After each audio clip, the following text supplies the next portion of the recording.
There are places on Earth that exist beyond headlines, beyond postcards, beyond the familiar stories we think we know. Places that do not ask to be noticed. Places that remain quiet even as the world rushes past them.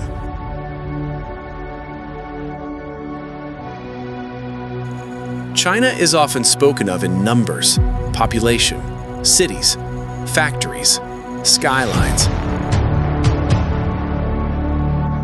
But far from the megacities and glowing towers, there is another China. A China shaped by mist, stone, wind, and time. A China that most travelers never reach, and in many cases, never even hear about.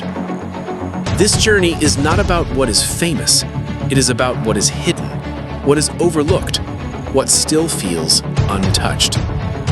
We begin in central China, in Hubei province, at a place known as the Wudang Mountains. These mountains rise slowly from the land, their peaks softened by fog and centuries of rain. They are not aggressive, they do not dominate the horizon. Instead, they invite silence. Wudang is considered the spiritual heart of Taoism. Here, temples were built not to conquer nature, but to merge with it. Stone stairways follow the curve of the mountain. Roofs echo the slope of the cliffs. Everything feels deliberate, restrained, respectful. As mist drifts through the trees, it becomes difficult to tell where the mountain ends and the sky begins. This uncertainty is intentional. In Taoist philosophy, clarity comes not from control, but from acceptance. Monks once trained here in isolation, listening more than speaking. The sound of wind through pine trees replaces conversation. Footsteps fade quickly. Even your own presence feels temporary. From here, we move north into Shanxi province to one of the most dramatic landscapes in all of China, Mount Huashan.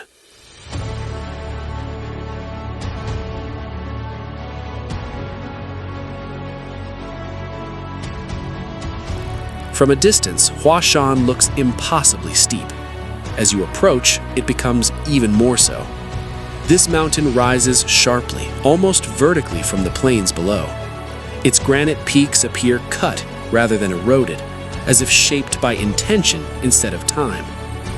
For over 2,000 years, pilgrims have climbed these slopes, not for comfort, not for ease, but for meaning. Narrow paths cling to cliff faces. Wooden planks are bolted directly into rock. Below them, there is nothing but open air. Every step demands attention. Every movement forces the mind into the present moment. Here, fear strips away distraction.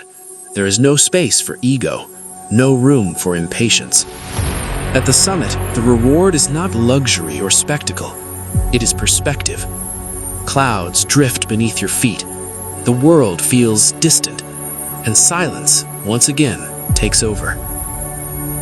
Leaving the sharp edges of Huashan behind, we travel south toward a gentler rhythm of life, to Yunnan province, near the ancient town of Dali. Here lies Erhai Lake. Wide, calm, and endlessly reflective, Erhai stretches alongside the mountains like a mirror. At dawn, the surface barely moves. Fishing boats slide silently across the water. Oars dip slowly, deliberately, without urgency. The people here have lived in balance with the lake for generations. Their days are shaped by light, weather, and water levels, not by clocks. Mountains rise in the distance, but they do not feel threatening. They feel protective, like guardians watching over the valley. As the sun climbs higher, the lake changes color. Silver becomes blue. Blue becomes green. Every hour feels different, yet nothing feels rushed.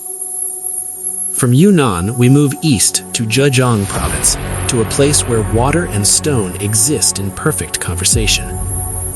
Tiantai Mountain. This landscape feels composed rather than wild. Streams follow natural curves. Bridges appear exactly where they are needed. Waterfalls descend without violence, as if aware of their surroundings. Tiantai has inspired poets and scholars for centuries. Many came here searching for clarity. Others came simply to slow down. The mountain paths wind gently. Bamboo forests sway softly with the breeze. Even sound behaves differently here. Footsteps seem quieter. Voices soften naturally. It is a place that encourages reflection without demanding it.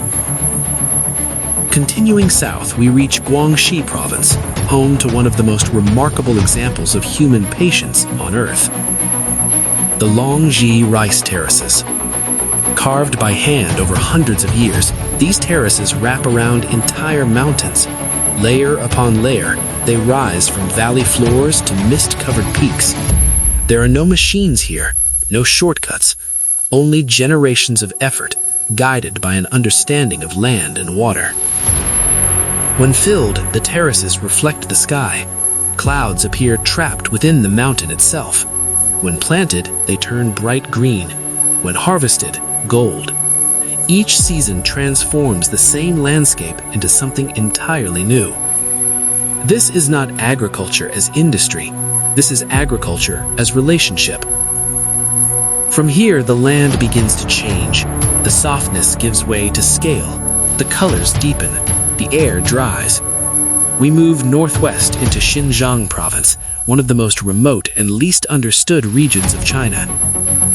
Here, the Tianshan Mountains cut through the landscape like a spine.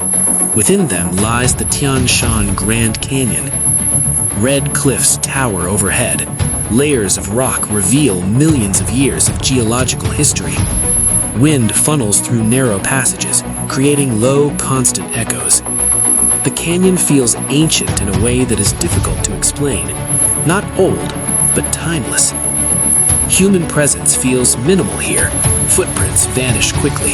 Sounds travel far, then disappear. Time stretches. Minutes feel longer. Thoughts slow down. Leaving the canyon, we head east again to Shanxi province, to one of Buddhism's most sacred sites, Mount Wutai. Unlike dramatic peaks, Mount Wutai rises gently. Its 5 flat summits give the mountain a sense of openness rather than dominance. Monasteries sit quietly along its slopes. Prayer flags flutter softly. Bells ring in the distance, carried by wind rather than intention. Pilgrims walk slowly, some in silence, some whispering prayers. Here, spirituality feels grounded, less about escape, more about presence. From sacred ground, we move into forgotten history to Liaoning province, where Wunu Mountain rises above dense forest. Once an ancient capital, this mountain was a center of power. Walls were built, decisions were made, armies moved. Now, nature has reclaimed it. Stone foundations crumble beneath roots. Trees grow through old structures. Mist settles where authority once stood. Power fades. The mountain remains. We continue south to Zhejiang province once more, to the Yandang Mountains. These peaks were shaped by volcanic activity. Their forms are sharp, dramatic, almost unreal. Waterfalls drop straight down cliff faces. Rock pillars rise like frozen waves. The land feels sculpted rather than eroded.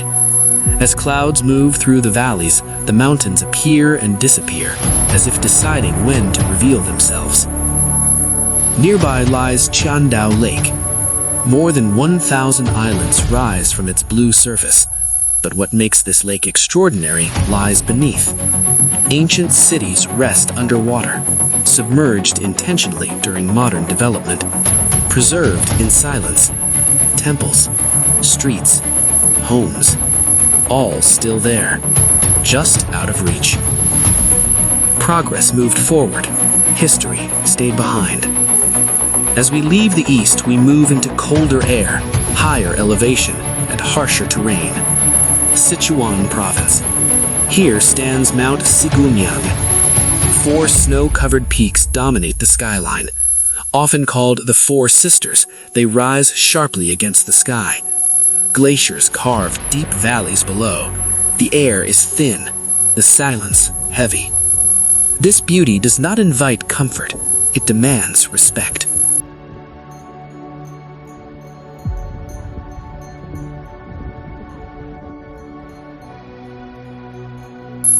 Nearby lies the Hailuoko Glacier. Ancient ice flows into green forest. Steam rises from hot springs nearby. Fire and ice exist side by side, a reminder that contrast is natural. From the surface, we move underground into Guizhou province to the Zhijin Cave. Beneath the earth, massive chambers stretch beyond sight. Stalactites hang like frozen waterfalls. Stone formations grow silently, millimeter by millimeter. This world does not react to human presence, it simply exists. Back above ground, still in Guizhou, we reach Libo Zhangxiang. Dense forests, emerald rivers, karst formations shaped by water and time. Isolation has preserved this ecosystem. Life here follows ancient patterns. Nothing feels forced. Moving west, we return to Yunnan province, to Yulong Snow Mountain. Locals believe it is a sleeping dragon. Its snow-covered peaks rise above fertile valleys. Weather changes quickly. Clouds wrap and unwrap the mountain throughout the day. Finally, we arrive in Tibet at Basongcuo Lake. Perfectly still, reflecting snow mountains with flawless clarity. Silence here feels sacred. Even movement feels intrusive. And at last, we travel north again to Gansu province, to Zhangye Danxia. Mountains painted in layers of red, yellow, orange, and green. Colors created by minerals over millions of years.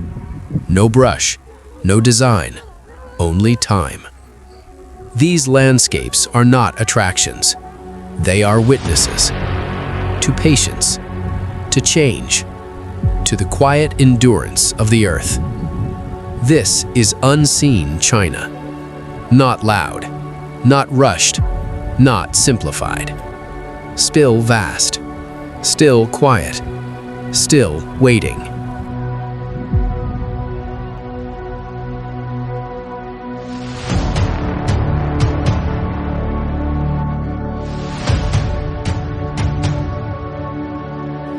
If you found peace in these landscapes, or if you're searching for your next destination, consider joining this community.